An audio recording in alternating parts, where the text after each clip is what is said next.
Bonjour à toutes et à tous et bienvenue dans Fleurs d'avocat.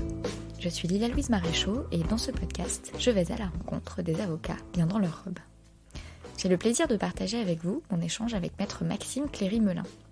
Maxime est avocat au barreau de Paris depuis 2013 et exerce en qualité de collaborateur chez Auguste Debouzy dans l'équipe contentieux, arbitrage, droit pénal des affaires, tout en étant engagé en droit des étrangers. Alors j'ai un peu honte car j'ai terminé l'entretien sur un joli souhait de Maxime en oubliant de lui demander les 3 petites questions de fin habituelles, à savoir une source d'inspiration actuelle, sa dernière joie et ce qu'il porte sous sa robe. Maxime a quand même accepté de me répondre par écrit et je vous donne rendez-vous en story du compte Instagram de Fleurs d'avocat pour cette touche finale. Je voudrais aussi encourager les jeunes collaborateurs qui écoutent Fleurs d'avocat à écouter le podcast Vocation Avocat, produit par maître Flore Polony, qui est counsel chez Auguste Debouzy.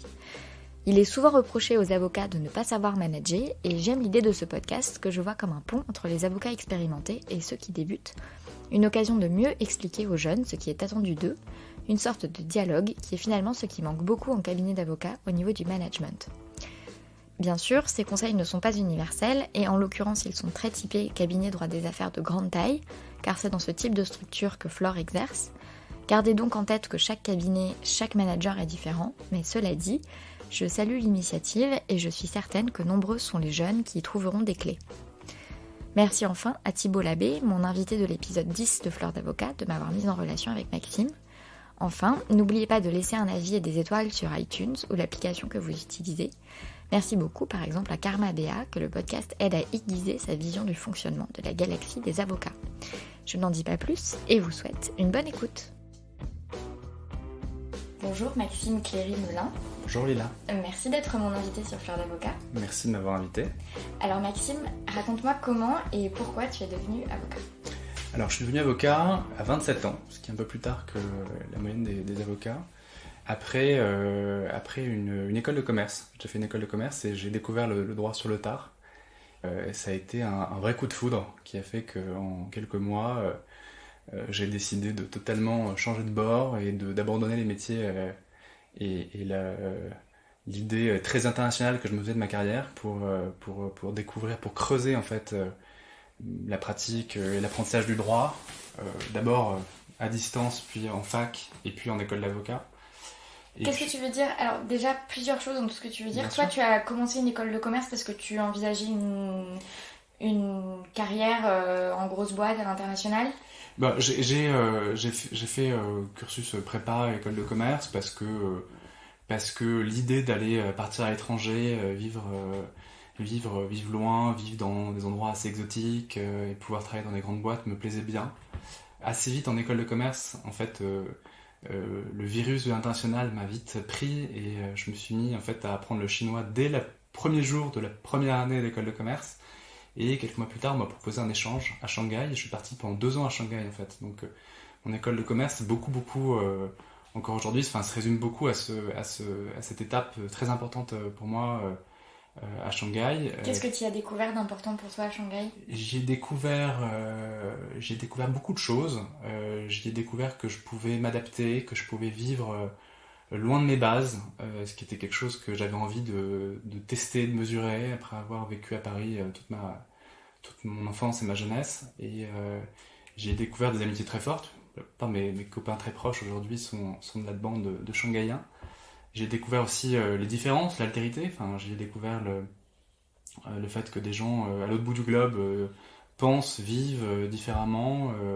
Et donc j'ai découvert tout ça et ça a été hyper enrichissant et hyper stimulant et en fait très rassurant parce qu'en fait quand je revenais à Paris j'avais le sentiment d'avoir un peu parcouru le globe et d'être armé en fait d'une sorte de sagesse, de compréhension un peu plus, donc j'étais rentré un peu plus sage, un peu plus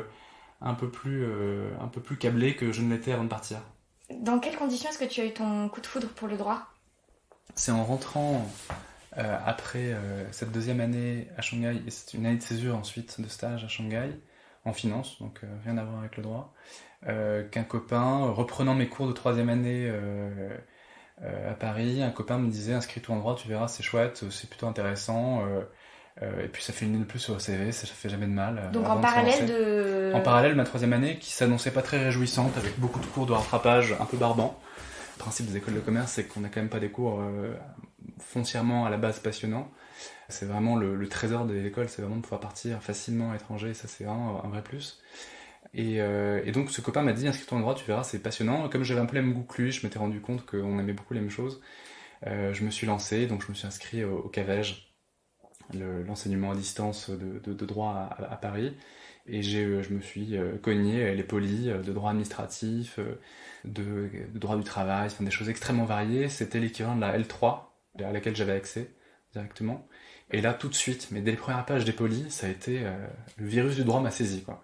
J'ai trouvé ça passionnant, je me passionnais pour le droit administratif, savoir où s'arrêtait le domaine public, les relations employeur-employé, enfin, il n'y avait pas une branche du droit qui m'intéressait pas. Je me jetais sur les polis de droit bancaire avec beaucoup d'appétit et en fait j'avais eu le sentiment d'avoir accès à une matière passionnante pour laquelle vraiment j'avais un intérêt extrêmement fort, bien plus fort que tout ce qu'on m'enseignait en école de commerce, donc c'était très, très violent même en fait comme coup de foudre. Et puis j'avais surtout enfin le sentiment de comprendre un peu les fils invisibles qui relient la société, les institutions, les individus entre eux, d'y voir clair, quoi. Et donc j'ai avancé là-dessus. J'ai eu des vents contraires parce que en même temps j'avais 24 ans, j'avais quand même très envie de me lancer dans la vie active. J'en pouvais plus de m'être cogné toutes ces années d'études. Ça commençait à me paraître, enfin, les années me paraissaient très très longues. Et malgré ça, il m'a fallu quelques mois. Donc j'ai fait ce licence 3 en parallèle de ma troisième année d'école. J'ai ensuite fait des stages pour faire mon master 1 toujours en parallèle. Et pendant mon master 1 en parallèle de stage, après mon Donc école de commerce... c'était des stages juridiques ou pas du tout? Non, c'était des stages Finance fonds encore? Ouais. d'investissement. Voilà, je capitalisais là-dessus parce que naturellement mon CV se résumait plutôt à ça. Et ça me permettait de pouvoir vivre correctement, gagner de l'argent et tout en continuant ces cours à distance et ces fameux polis que je continuais à dévorer avec beaucoup, beaucoup d'appétit. Et c'est au milieu de cette année, donc il m'a fallu 1 an et demi pour me dire réellement, allez, je me colle 3 ans en plus. Je sais que sur la longueur d'une vie et d'une carrière, ça sera finalement pas grand-chose. Même si tous mes copains commencent à travailler à 24-25 ans, moi on collera l'étiquette de l'éternel étudiant, mais dans le fond, après tout, dans quelques années, ça sera oublié et je vivrai et je ferai un métier qui me passionne, comme je m'en doutais à l'époque. Et alors, quand est-ce que tu as fait tes premiers stages en droit? J'ai fait mes premiers stages en droit, je pense que c'était... Tu as raison, c'était pendant un Master 1. Pendant mon Master 1, j'ai fait effectivement 4 mois de stage dans un cabinet américain en M&A, parce que naturellement, ayant quelques stages en actif en finance, j'étais directement employable dans ce genre de structure et ce genre de droit. Donc c'est plutôt un M&A que j'ai employé. Et assez vite, je me suis rendu compte que... Alors j'ai trouvé ça passionnant, mais j'avais quand même très envie d'aller découvrir le judiciaire, et découvrir la vie de palais, découvrir l'avocat plaidant. Ça s'est vite imposé à moi. Pouvoir être généraliste. Qu'est-ce qui t'a tiré là-dedans? Ce qui m'attirait... Parce que tu venais vraiment du monde business, comme tu viens de le dire, donc... Ce qui m'attirait, c'était tout d'abord, je pense, l'exercice d'écriture, l'oralité également, le fait de pouvoir mener voilà, des dossiers assez généralistes en fait. Ce qui me plaisait, ce qui m'attirait dans le judiciaire, c'était vraiment de pouvoir faire du civil, du commercial, du pénal, de pouvoir changer de casquette et de pouvoir être utilisé par ses clients comme portant le fer à droite à gauche sur des combats à la fois privés, généraux, et être cet outil qui rédige et qui plaide les combats de ses clients. Ça, c'était quelque chose qui me plaisait bien et qui me permettait également de maintenir cette casquette de généraliste et de pouvoir toucher à des dossiers divers et variés, que ce soit de l'IMO, du contentieux d'acquisition, du pénal ou du droit des étrangers, ce genre de choses. Et alors, comment est-ce que tu l'as exploré, cette voie plus privatiste?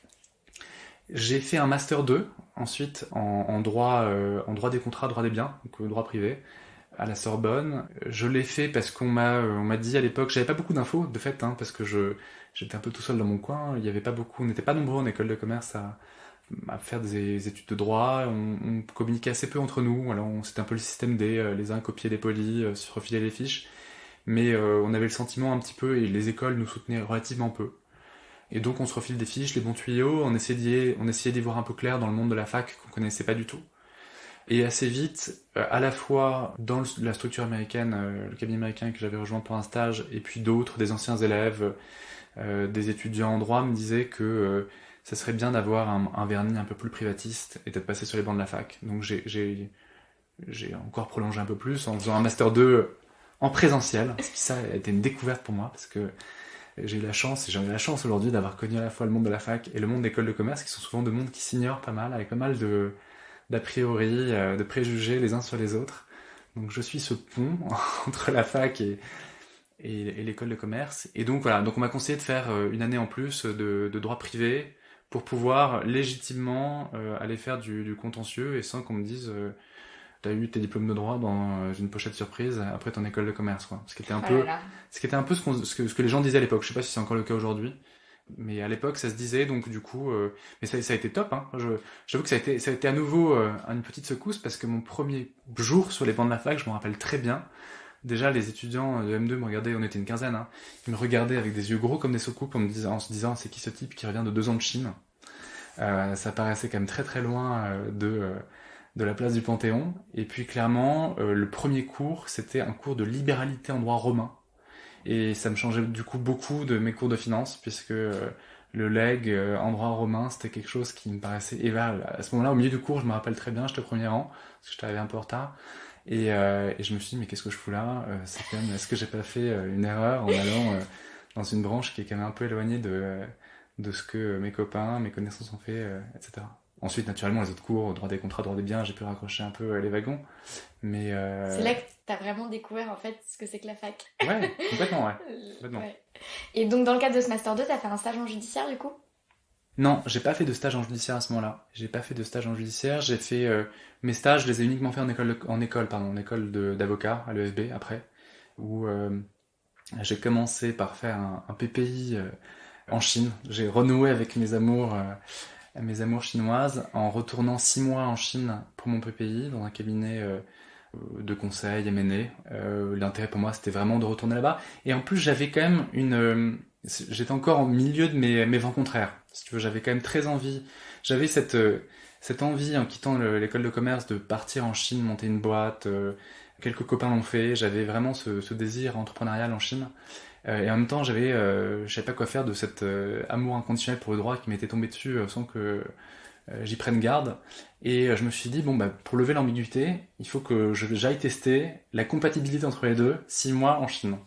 Donc je suis parti pour mon pays 6 mois en Chine, et je me suis rendu compte que en fait c'était pas un très bon choix pour moi, parce que en fait il n'y avait pas de judiciaire, parce que on fait que du conseil, c'est les avocats chinois là-bas qui font le judiciaire, et le judiciaire c'est pas un judiciaire comme on connaît aujourd'hui, il y a beaucoup plus de relationnel, on va dire, entre de médiation et puis de relations un peu plus personnelles entre avocats, juges. Enfin bref, c'est pas un pays connu pour sa neutralité devant les tribunaux. Et c'était et finalement, donc d'un point de vue juridique, je retrouvais pas ce que j'avais envie de faire. Et d'un point de vue Chine, je me rendais compte que c'était en fait, j'étais pas dans la vie la plus grisante. Voilà, la vie grisante à Shanghai, c'est de monter sa boîte. Enfin, tous les soirs, on rencontrait des gens mexicains, allemands, américains, et qui toi, venaient monter une boîte. envie Et ben, ça m'aurait impliqué de renoncer au droit. Donc en fait, j'avais les désavantages des deux. Je faisais pas j'étais avocat, enfin j'étais bébé, j'étais stagiaire avocat à Shanghai, mais j'avais pas la vie trépidante d'un entrepreneur en Chine. Et j'avais pas la vie trépidante d'un avocat de palais à laquelle j'ambitionnais. Et donc du coup, rester en Chine... j'ai dû faire un choix. Le choix, c'est un renoncement. Et j'ai renoncé à la Chine, mais au moins en connaissance de cause. En me disant, en fait, ce qui me plaît vraiment pendant les prochaines années, c'est d'apprendre à être avocat. Et il veut me le faire en France, quoi. Ouais. Donc je suis rentré, j'ai suivi l'école du barreau. Et après ça, j'ai fait mon stage final dans le cabinet dans lequel je suis aujourd'hui, Auguste de Bouzy. Auguste de Bouzy, ouais. Exactement. Et comment ça s'est passé, du coup, ce stage final ? Ça s'est bien passé. J'avais pas beaucoup, du coup, si tu as suivi, j'avais pas beaucoup d'expérience en groupe contentieux. J'avais fait essentiellement des stages en M&A, j'avais fait un stage à l'étranger qui valait pas grand-chose en termes de pratique du droit et de pratique contentieuse. Donc j'avais beaucoup de choses à me prouver à moi-même. Et je m'étais mis en tête, voilà, simplement donner le meilleur de moi-même et d'essayer de prouver aux gens pour qui je travaillais qu'au bout de 3 ou 4 mois, je pouvais être regardé comme un collaborateur moins, on va dire, un collaborateur en puissance. Et je crois qu'ils l'ont vu, parce qu'ils m'ont proposé de rester à l'issue de mon stage final. Et j'avais eu des échos de ce cabinet par une copine qui y était elle-même collaboratrice. Donc elle m'en avait vanté les mérites et c'est vrai que j'ai découvert pendant mon stage un cabinet qui correspondait vraiment à mes aspirations, qui me permettait de... Quels étaient les mérites qu'elle t'avait vantés justement? Elle m'avait vanté les mérites d'un cabinet français, du coup pas nécessairement... où on n'est pas nécessairement voilà, la branche d'un cabinet global, mais un cabinet français et puis présent dans la cité. C'est-à-dire qu'il y avait quand même quelques anciens politiques, il y avait une volonté d'être présent près de l'ordre des avocats, une volonté voilà, d'incarner un cabinet français. C'est quelque chose qui me parlait. Je me disais que c'était une belle maison afin d'apprendre à être un avocat parisien. Et elle m'en vantait également les mérites en me disant que, et je le voyais, parce que on se voyait assez souvent, que l'équilibre rythme de vie, rythme professionnel était tout à fait dans ce que j'imaginais être mon équilibre à moi. Et puis elle avait accès à une variété de dossiers qui me faisaient rêver. Elle faisait du pénal, du commercial, du civil, parfois elle donnait un coup de main sur l'immobilier, enfin il y avait toute cette palette qui moi me tenait beaucoup à cœur. Ouais. Et quand tu dis qu'elle te présentait un cabinet qui en termes d'équilibre vie privée, vie pro, correspondait à ce que tu imaginais, qu'est-ce que tu imaginais justement? J'imaginais un cabinet où tout simplement une journée extrêmement active, finissant tous mes copains, pas mal de mes copains, même après l'école de commerce, travaillaient dans des rythmes assez importants, finissaient le soir vers 8h, 9h, 10h.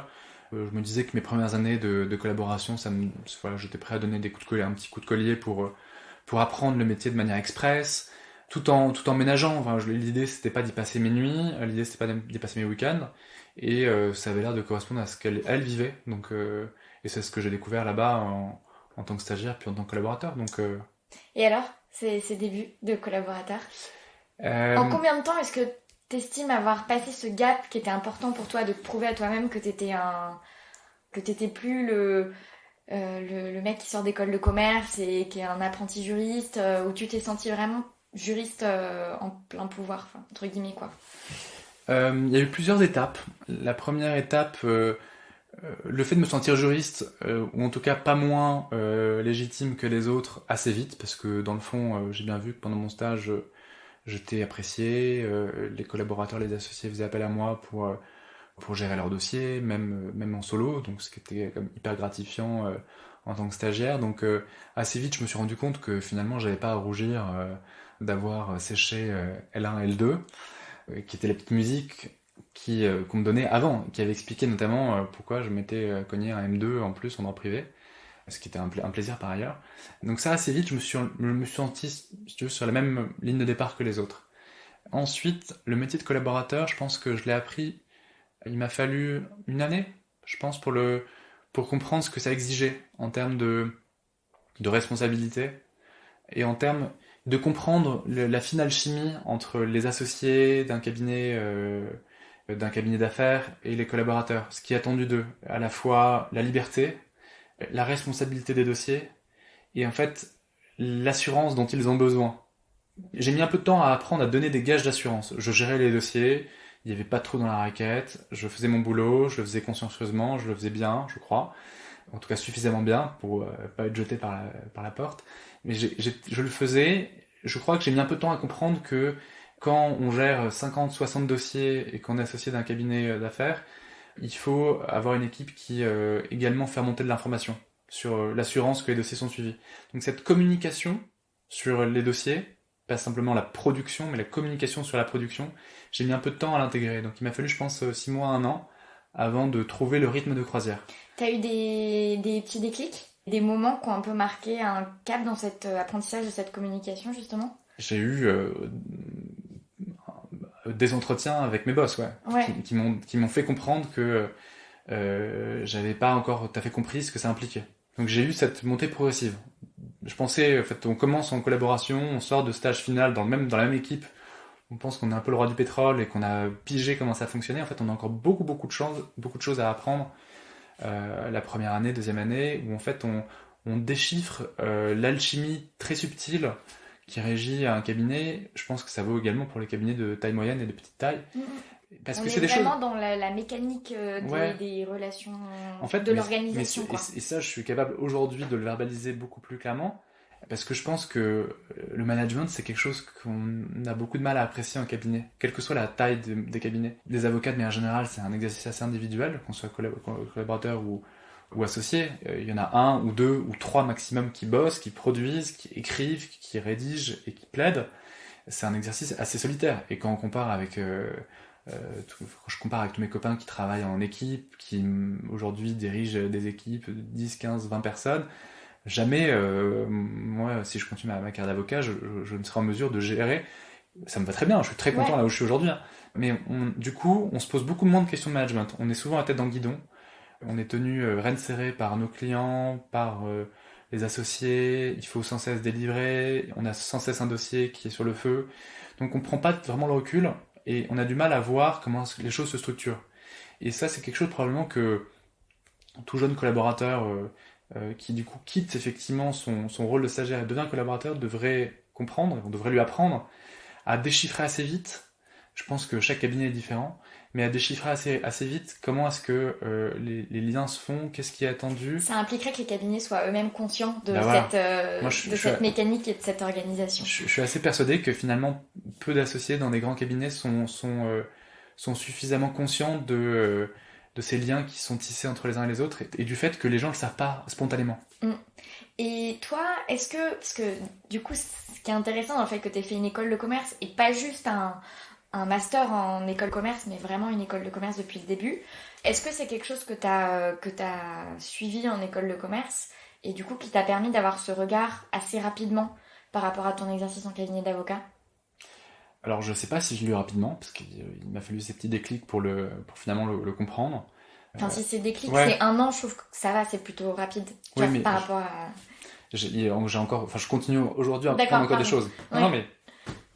Non mais je sais, c'est difficile de prendre du recul par rapport à soi-même, donc je suis incapable de te dire si c'est mon passage en école de commerce qui m'a rendu extra lucide là-dessus ou pas.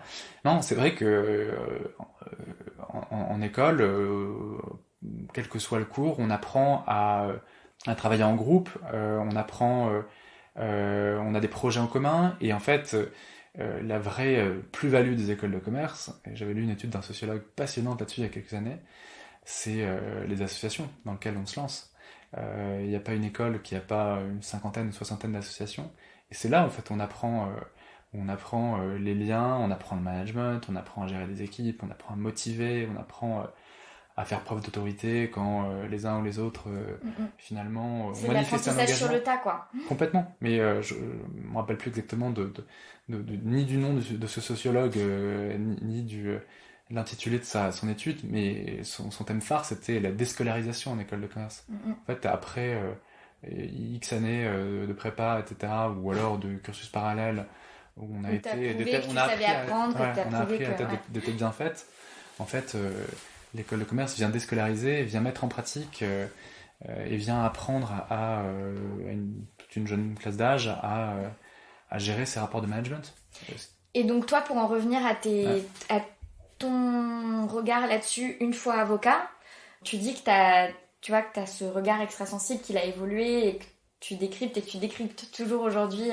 Est-ce que tu peux nous en parler un peu de ça, de justement ce regard, comment il s'est formé Comment il s'est formé, comment mon regard s'est Parce formé? que tu as expliqué que tu as eu cette première prise de conscience, donc au bout de la première année, que tu avais compris plus cette notion de comment est-ce que je communique ce que je fais dans les dossiers pour donner de l'assurance en fait. Mais tu as aussi expliqué que globalement, cette conscience de l'organisation, du management, c'est quelque chose que tu n'avais pas bouclé au bout d'un an, quoi, que tu as construit au fur et à mesure de ta pratique. Est-ce que, pareil, est-ce que tu as un peu des moments clés où tu as pris conscience de certaines choses ou pas, enfin... Alors, le déclic d'après, je vais répondre à ta question. Le déclic d'après, en fait, c'est que j'ai réalisé que je pouvais avoir confiance en moi parce que j'avais la confiance de mes boss, j'avais la confiance visiblement des clients également de mes boss pour qui je travaillais de manière de plus en plus directe. Et donc ça m'a appris déjà à être... Enfin, j'ai réalisé que je pouvais être plutôt bon avocat. Enfin, je pouvais gérer des dossiers. Donc ça a été le troisième déclic en quelque sorte. Ensuite, sur le management, ça a été peut-être un déclic encore un peu ultérieur, où je réalise encore aujourd'hui en fait la manière dont la génération qui est venue après moi, parce que là chez Auguste ça fait maintenant presque 6 ans si j'inclus mon stage final, il y a eu d'autres générations d'avocats, de stagiaires, d'avocats qui sont venus et qui passent un peu par les mêmes étapes par lesquelles moi-même je suis passé, à chercher de comprendre la manière dont les rapports entre les associés et les collaborateurs se font, et à la fois moi dans la manière dont j'apprends encore aujourd'hui, hein, clairement aujourd'hui, à déléguer des dossiers, à pouvoir piloter un groupe, à piloter des collaborateurs plus juniors et leur apprendre en fait à mettre le pied à l'étrier et avoir même confiance en eux dans ce qu'ils écrivent et dans ce qu'ils plaident. J'ai appris, tu vois, en quelque sorte à éclairer un peu leur chemin. Et c'est ce rôle un peu entre deux eaux que je découvre aujourd'hui et que je m'approprie. Et ça te plaît? Beaucoup, ouais. Et Ouais. t'es soutenu par Auguste? Est-ce que vous êtes formé par Auguste? Je sais pas, est-ce que Auguste a mis en place des formations à ce sujet? Non, il n'y a pas de formation là-dessus, c'est très empirique. C'est très empirique. Mais après tout, je te décris un chemin que bien d'autres ont pris avant moi, donc je crois qu'il n'y a pas C'est du pas tout une de... critique, c'est une question Non. vraiment de curiosité pure, ouais. Mais non, il n'y a pas de formation. Ce que je construis aujourd'hui, c'est très empirique. Et je pense que simplement... et il n'y a pas de formation particulière, simplement il y a une alchimie qui se crée entre associés, collaborateurs de différents âges, de différentes expériences, et qu'on apprend sur le tas, tout simplement. Comment est-ce que tu as grandi? Qu'est-ce que tu voulais développer, toi, en tant qu'avocat? Ce que je voulais développer en tant qu'avocat, c'est à nouveau, c'est quelque chose de très généraliste. Moi, ce qui me plaît beaucoup, c'est de pouvoir proposer à toute une clientèle différente, à la fois des techniques judiciaires, pénales, commerciales, civiles, de pouvoir être un peu leur couteau suisse face aux aléas judiciaires et juridiques qu'ils peuvent rencontrer. Donc ça me plaît beaucoup. J'aime bien ce rôle d'être vraiment cette boîte à outils que les clients peuvent utiliser. Ensuite, pour revenir un peu en arrière, une fois que j'ai réalisé que j'étais capable de pouvoir répondre à des besoins de clients, quelle que soit leur demande, et que je pouvais de moi-même répondre à leurs besoins, j'ai découvert également la possibilité d'étendre un peu mon champ de compétences. Et en 2015, ça faisait 2 ans que j'étais avocat, je me suis dit que j'avais envie, maintenant que je m'étais prouvé que je pouvais gérer des dossiers, répondre aux attentes de clients, j'avais envie également d'apporter une voix, plus d'intérêt général. Et c'est à ce moment-là que j'ai commencé également à m'intéresser aux droits des étrangers. Et c'est une pratique qui était très éloignée de ce que je faisais jusqu'à présent, qui n'était pas forcément que je développais en parallèle de ce que je faisais chez Auguste, de ce que je fais chez Auguste Debouzy, et qui permettait également de répondre à une aspiration profonde, qui était de pouvoir être avocat également dans la cité et répondre à des enjeux de société. Et pourquoi le droit des étrangers, plus particulièrement ? Parce que le déclic a eu lieu en 2015. Je pense qu'un déclic qui a interpellé beaucoup de gens. C'est ce qu'on a appelé la crise des migrants, entre guillemets. L'été 2015, j'étais en croisière avec quelques copains en Grèce, et effectivement, on a été de fait directement confrontés avec des bateaux de Syriens, d'Afghans et d'Irakiens qui arrivaient sur les côtes grecques de manière massive. Et voilà, en rentrant septembre 2015, je me suis dit, Maxime, ça fait 2 ans et demi que tu es avocat, tu es encore en train d'apprendre le métier, mais tu as déjà appris la base. Maintenant, il s'agit également d'investir ce métier comme tu l'as senti depuis le début, c'est-à-dire en te consacrant aussi dans des combats un peu plus généraux que des combats particuliers dans lesquels j'exerce mon métier au quotidien. Et donc, je me suis rapproché de diverses associations d'aide aux migrants. Et c'est à ce moment-là que j'ai développé également cette branche du droit sur le droit des étrangers. Et alors ? Et alors, depuis Depuis, j'aide une association qui s'appelle le Service Jésuite des Réfugiés, JRS, qui œuvre depuis de nombreuses années dans beaucoup de pays du monde et qui apporte beaucoup de solutions aux migrants. D'abord, qui leur propose des hébergements et qui également regroupe un certain nombre de juristes et d'avocats dont l'objectif est non seulement d'accompagner les demandes individuelles des migrants, réfugiés, donc devant la CNDA, devant l'OFPRA, mais également de tâcher de lancer des procédures judiciaires devant les tribunaux administratifs, Conseil d'État, afin de transformer le droit, transformer la loi, de mettre même en œuvre les directives européennes qui ne sont pas appliquées par la France. Et donc voilà, donc ça c'est assez grisant aussi. Et comment est-ce qu'une pratique nourrit l'autre? Comment est-ce qu'une pratique nourrit l'autre? Ouais. Alors déjà en termes de compétences, puisque les compétences que j'acquiers, que je continue à acquérir dans mon activité principale, me permet d'essayer d'apporter le meilleur de moi-même dans cette pratique accessoire qui est le droit des étrangers. Et elle nourrit l'autre de manière aussi plus large, dans une sorte d'équilibre. En fait, cette profession d'avocat, on a parlé effectivement de mon cursus, de la manière dont j'ai accès à la profession. Très vite, ce qui m'a plu dans cette profession d'avocat, c'est aussi cette capacité à pouvoir être une voix, pouvoir porter des combats. Et du coup, c'est un équilibre assez indissociable pour moi. Je trouve que les combats individuels que je mène pour des clients, entreprises, personnes physiques, a son pendant dans voilà, la transformation qu'on essaie d'impulser avec ces associations auxquelles j'apporte un soutien. C'est vraiment un équilibre personnel qui me convient, qui aujourd'hui a cette double facette qui aujourd'hui me convient bien. Ouais.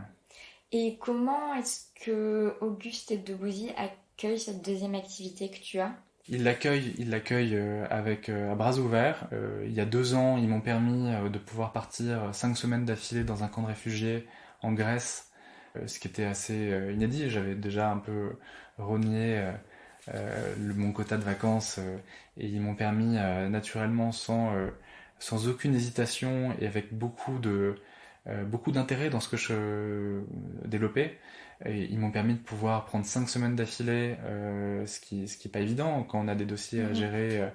Ils m'ont soutenu au retour de ces 5 semaines dans le camp de réfugiés de Lesbos en Grèce. Ils m'ont permis de pouvoir expliquer ce que j'y avais compris, ce que j'avais vécu, l'intérêt de l'association sur place. Ils m'ont permis de pouvoir l'expliquer à tout le cabinet réuni, donc 150 avocats, et ils m'ont permis également d'y retourner l'année suivante. Donc non seulement ils ont un œil très bienveillant sur cette pratique, ils s'y intéressent, ils me posent beaucoup de questions. J'ai eu beaucoup de questions d'associés de différents groupes sur ce que j'y faisais, également sur les raisons profondes non seulement de cet engagement, mais en plus sur ma vision de cette fameuse crise des migrants. Et ça alimente également une réflexion en interne au sein du cabinet sur la place du cabinet dans la cité, sur les rapports à ces enjeux sociaux et environnementaux qui est en cours. Et il y a d'autres collaborateurs et ou associés qui t'ont rejoint sur les bancs du droit de l'immigration et du droit des étrangers? Ouais, ça c'était un vrai plaisir pour moi et même je pense que ça faisait partie du job, c'est que autour de moi 2-3 avocats qui pareil ne venaient pas du tout qui n'étaient pas de formation administrative, qui n'étaient a priori assez éloignés, qui étaient a priori assez éloignés de ce secteur du droit. Je pense notamment à une qui fait essentiellement du droit des assurances, donc on est quand même pas tout proche du droit des étrangers, qui en m'écoutant à mon retour des camps de réfugiés de Grèce ou lors des conférences que j'ai organisées, se sont intéressés au sujet, s'y sont passionnés et aujourd'hui suivent des demandeurs d'asile à la CNDA, donc ont pris des dossiers à la CNDA et accompagnent ces demandeurs d'asile. Donc elles mettent à la fois bref toute toutes leurs compétences et également, je pense que elles répondent également à leur engagement, qui est un peu similaire au mien, de pouvoir un peu rendre la monnaie de sa pièce, quoi. Et comment est-ce que tu vois tes années à venir en tant qu'avocat? Je le vois clairement en tant qu'avocat, puisque le métier me passionne, continue à me passionner, et je pense que c'est pas prêt de s'arrêter dans les prochaines années. Ce qu'aujourd'hui je questionne particulièrement, c'est justement cet équilibre personnel qui est le mien entre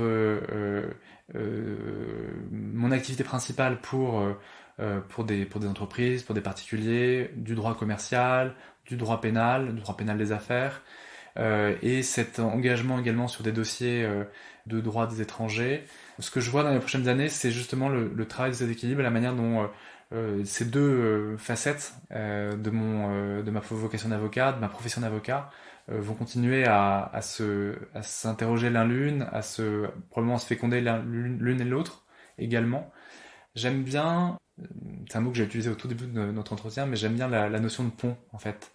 En rentrant de Lesbos en 2017, donc mon premier séjour dans les camps de réfugiés de Lesbos, en rentrant, je me suis rapproché du barreau de Paris avec qui j'échangeais déjà sur ces sujets-là, et on a monté, alors moi j'étais vraiment on va dire, le petite main assez discrète, mais on a monté avec le barreau de Paris des permanences le vendredi après-midi porte d'Aubervilliers pour les migrants dont l'épicentre est effectivement situé du côté de la porte d'Aubervilliers depuis la fin de la bulle de la Chapelle.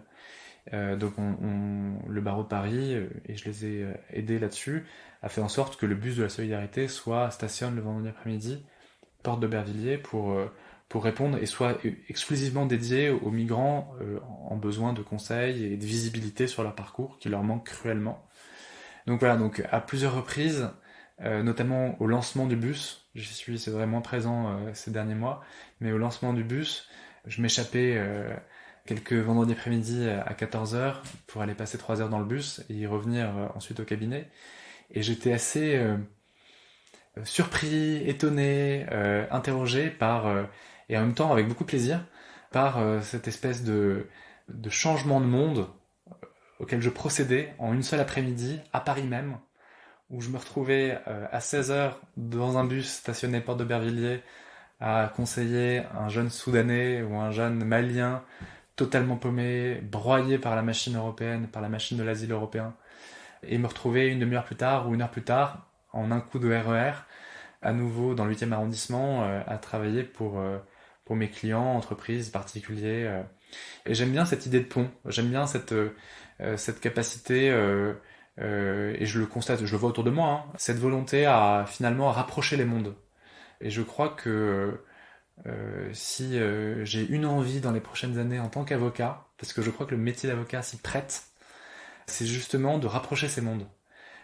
J'ai peut-être un œil là-dessus particulièrement focalisé.